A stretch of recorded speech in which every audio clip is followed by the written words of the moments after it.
सम्मानित मुल्क के मालिकों, मैं बौद्ध भिक्षु सुमित रतन।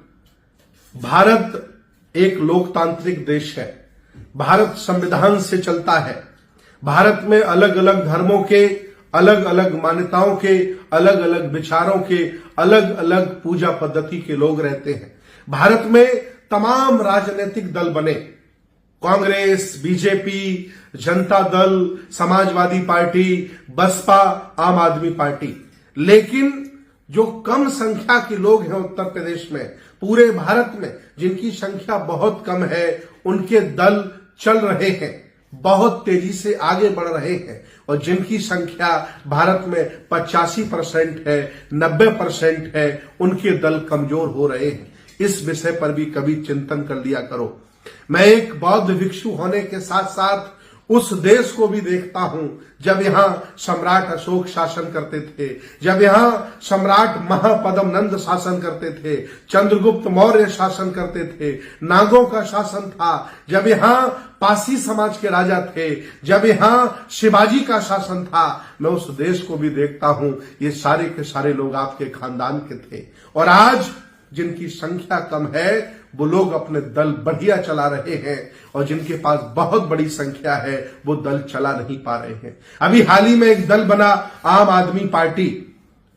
दिल्ली में 85% बहुजन समाज रहता है, बहुत बड़ी संख्या में मुसलमान रहते हैं। लेकिन वो पार्टी बनी और पार्टी ने खुलेआम बहुजनों का विरोध किया और अल्पजनों का साथ दिया। अर्थात जितने भी बड़े बड़े पद हैं, जितने भी राज्यसभा के पद हैं, जितने भी मुख्यमंत्रियों के पद हैं, उन्होंने एक बहुजन को नहीं दिया, एक ओबीसी को नहीं दिया, एक एससी को नहीं दिया, एक मुसलमानों को नहीं दिया। और वह डंके के चौक पर राजनीति करता चला जा रहा, आगे बढ़ता चला जा रहा। और तुम्हारे वोटों की बदौलत वह व्यक्ति बड़ा शासक बनता चला जा रहा है। अभी हाल ही में जब पिछली बार राज्यसभा के मेंबर उन्होंने बनाए, तो मेरे भी कई उपासक थे, जो एमएलए थे, बड़े बड़े नेता हैं दिल्ली में, जो मेरे साथ जुड़े हैं। उनके मन में पूरा भाव था कि केजरीवाल बहुत अच्छे व्यक्ति हैं, वह एससी ओबीसी के लोगों को राज्यसभा मेंबर बनाएंगे। लेकिन उस बनिया ने, उस जातिवादी मानसिकता के व्यक्ति ने किसी भी बहुजन समाज के व्यक्ति को राज्यसभा में नहीं भेजा। एक राजेंद्र पाल गौतम, हमारे उपासक, जिन्होंने बाबा साहब की 22 प्रतिज्ञाएं दोहरा दी थी। राजेंद्र पाल गौतम की 22 प्रतिज्ञाएं नहीं है, वो बाबा साहब की 22 प्रतिज्ञाएं हैं, उनको दोहरा दिया था। तो इन जातिवादी लोगों ने उनका मंत्री पद छीन लिया था। और आज वह जेल में है।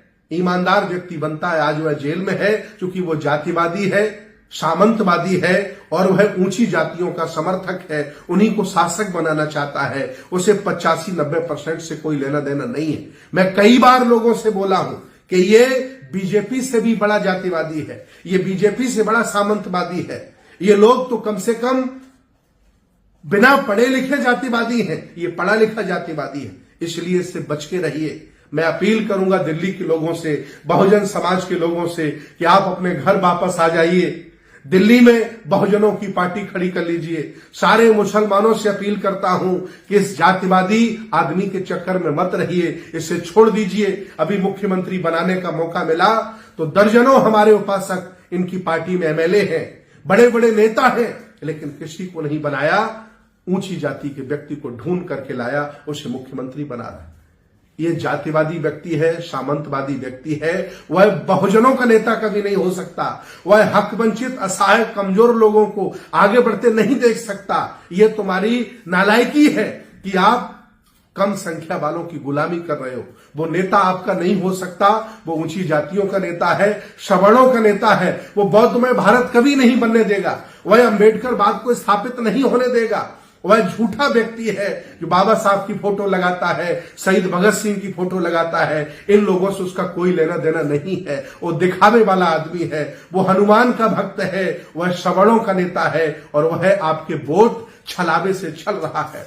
जागरूक हो जाओ दिल्ली वासी लोगों, आपकी बसपा पार्टी है, खड़ी कर सको तो खड़ा कर लो, और भी वहां तमाम पार्टियां हैं उनको खड़ा कर लो, लेकिन जातिवादी इस आदमी के चक्कर में मत आओ। ये आरक्षण विरोधी है, ओबीसी विरोधी है, दलित विरोधी है, बहुजन विरोधी है, बुद्ध विरोधी है, अंबेडकर विरोधी है, और ये सिर्फ सवर्ण जातियों को स्थापित करके और उन्हीं का भला करना चाहता है।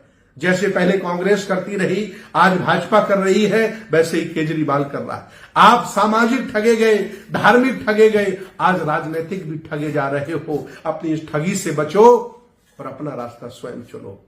बहुत बहुत धन्यवाद, बहुत बहुत साधुवाद।